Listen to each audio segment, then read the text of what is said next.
हे 8 ग्लास तांदूळ घेतलेत मी आणि आता हे स्वच्छ धुवून मी भिजत घालणार आहे. आणि 2 ग्लास उडदाची डाळ घेतलेली आहे, ती पण स्वच्छ धुवून वेगळी भिजवणार आहे. आणि त्याच्यामध्ये टाकायला हे मी थोडेसे मेथीदाणे घेतलेत, हे पण धुवून भिजत घालणार आहे. नमस्कार मैत्रिणींनो, कशा आहात? मस्त आहात? मजेत आहात? तर हे पहा मी तुम्ही इडलीचं पीठ कसं भिजवता, जसं मी भिजवले त्या प्रमाणात जर तुम्ही इडलीचं पीठ भिजवलं तर खूपच सुंदर आणि छान लुसलुशीत इडली तयार होते.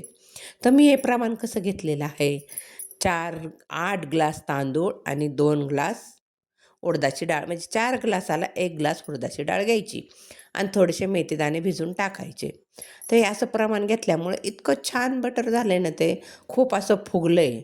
आणि मी त्याला जास्त काय लय दडपून वगैरे ठेवलं नव्हतं, असं सुटसुटीतच ठेवलं होतं आणि खूपच छान झाले.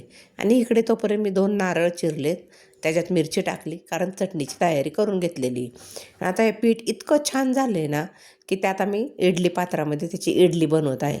इडली पण इतकी सॉफ्ट होणार आहे, की खूपच सॉफ्ट होणार आहे. मी सांगितलेल्या प्रमाणात जर तुम्ही इडलीचं पीठ भिजवलं ते कधीही बिघडणार नाही आहे.